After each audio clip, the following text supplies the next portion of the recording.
Greetings, Chads and Chuds. Today we're back at it again with another video. In today's video, we're going to review some blue pill beliefs and place them here in the tier list accordingly. At the top, we have beliefs that are gutting your dating life. Below that, we have beliefs that are nerfing you. Next, we have middle ground, as always. Next, we have beliefs that are actually good advice. And then at the bottom, we have beliefs that are giga-brained. An example of a giga-brain belief is that you should like this video and subscribe to the channel now because I have more fire videos on the way. Let's get started. So the very first item we have here on the tier list is the common blue pill trope, just be yourself. And before I place this inside of a tier, I want to do a quick callback to Rollo Tomasi's book, The Rational Male. He has a whole chapter on this where he explains that just being yourself can be looked at two ways.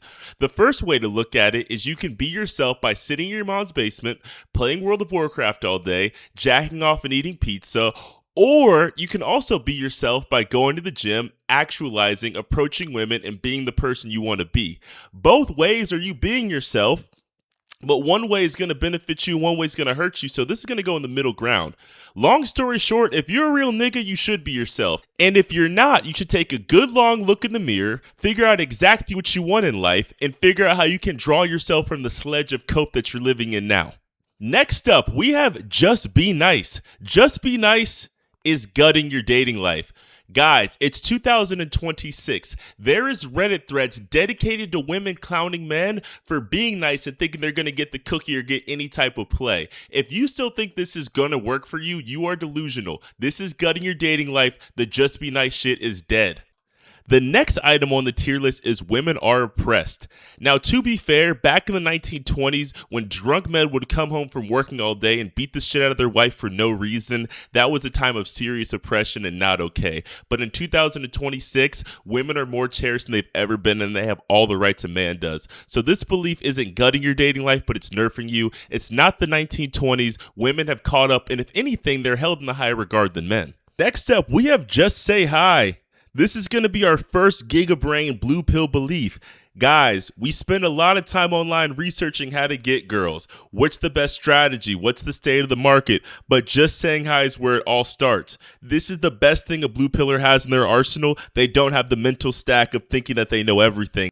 Next up, we have liberalism. You see, the left wing seems to be the preferred party of every blue pillar, and it kind of makes sense because most women are liberal. This is actually going to be good advice.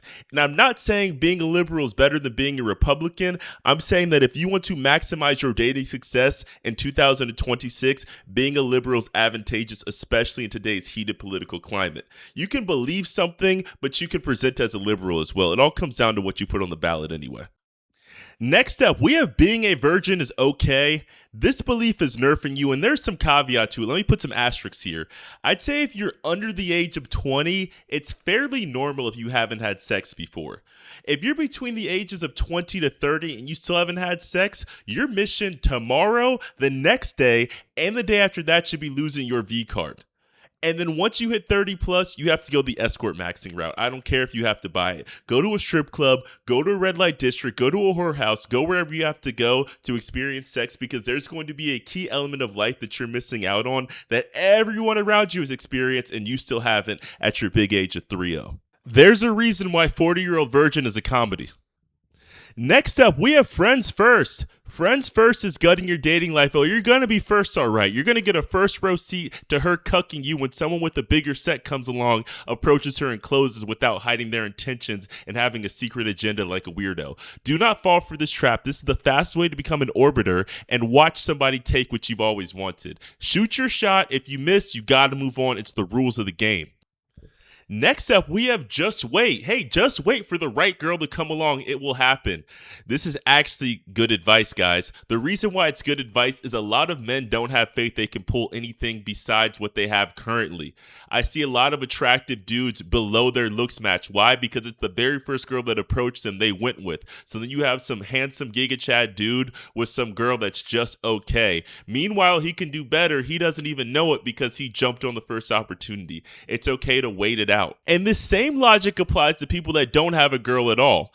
A lot of times we feel like we're never going to pull, but if you reliably do the things that you need to do and follow the things that are my optimal coping tier list video that I made last time, looks max, gym, art, religion, I promise eventually you will actually stumble upon someone. That's kind of really good advice. Next up, we have looks don't matter. This belief is somewhere in the middle ground. I don't think it's nerfing you. I don't think it's good advice. I think that as long as you're not butt ugly, you are in the game. And what's interesting is most men have a redeemable quality. Even if they don't have looks, they'll be super creative. They'll be fast. They'll be a good athlete. They'll have clout. It's like the world has a funny way of dealing out even hands across the board, and looks aren't always going to be what closes the deal. So they matter, but not as much as everyone likes to think nowadays with this black pill logic going around. Next up, we have money doesn't matter. This one's going to go in the good advice tier. The type of women that you pull if you do have money will go to the guy that has the next bigger bag in a heartbeat. Also, between status, money, and looks, money is the only thing you have to show someone you have. Meanwhile, looks and status kind of get shown off for you. If you're living your life in your high status, people will recognize you, ask for a picture. If you have good looks, people will acknowledge that. But money, it's like a secret you have to tell people about, and it just kind of kills the mystique and the aura when you do try to prove yourself in the money realm. Next up, we have dad bods. Yes, it's a common blue pill belief that girls love dad bods. They'll say it online on TikTok all the time, and if you believe it, it is nerfing you. The reason why it's nerfing you is because what a woman thinks a dad bod is a reasonably muscular man without abs showing. What an actual dad bod is someone who's skinny fat and does not touch the weight room whatsoever. So a girl's perception of a dad bod is one thing and a guy's perception is different. But believing that a girl does not want someone that's muscular and shredded is nerfing you. Copium. Next up, we have buy her flowers. This is if you're trying to court a woman or if you've already won a woman over, buying her flowers to get in her good graces. This one is nerfing you hard. It could be honestly in gutting your dating life, but every single nigga I know that has done this tactic has gotten cheated on. I don't know why. Something about buying her flowers just communicates neediness and you offering and you being the person trying to win her over when the frame should be the opposite. Next up, we have guy friends. This is when a girl that you are seriously pursuing or maybe already in a relationship hangs out with other guys. If you're of the belief this is okay, it's gutting your dating life. The reason why, it's because I'm of the belief that women actually want you to tell them to cut off their guy friends. It's a way to show that you're actually serious and not 100% cucked.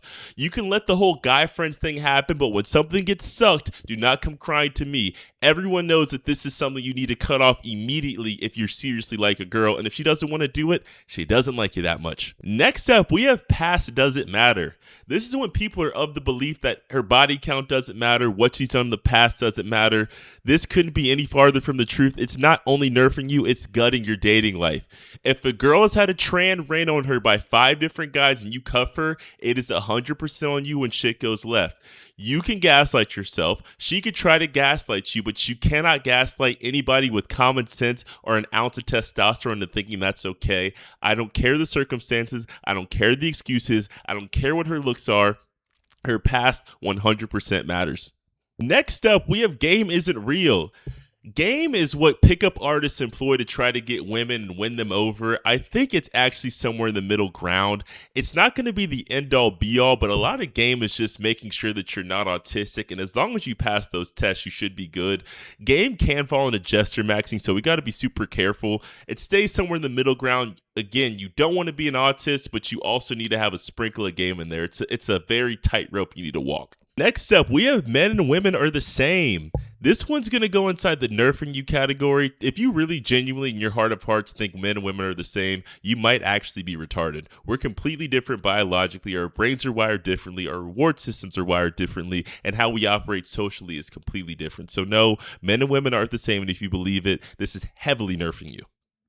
Next up, we have Disney movie. This isn't truly a blue pill belief, but I do want to get this sentiment out there. A lot of blue pillars are immersed in the world of fantasy, and they'll look at movies like Aladdin where they see a poor street beggar pull a princess. In real life, that never happens, and if you genuinely believe this can happen, it's gutting your dating life. If Aladdin was real, she would get with the king and never even acknowledge Aladdin her entire life. Let's just keep it a bean here. Next up, we have be vulnerable. This belief is nerfing you. This is when girls say, be emotional, open up more, talk about your feelings. Anytime you do that, it goes inside of a women's arsenal to use against you later. I don't know where girls got this from, but it's kind of like a trap they set up. Some people will say not all girls do it, but pretty much all girls do. You'll open up, tell them something deep and dark about yourself, and the next time you piss her off, that's the first thing she's going to bring up. It's just female nature, boys. That's going to be it for the video. Another blue pill belief you might have is not subscribing to the channel. Let's get real. Lock in. More videos are on the way. Comment below if I missed any other blue pill beliefs that are common and put a tier list rating on them. Thanks for watching. Peace.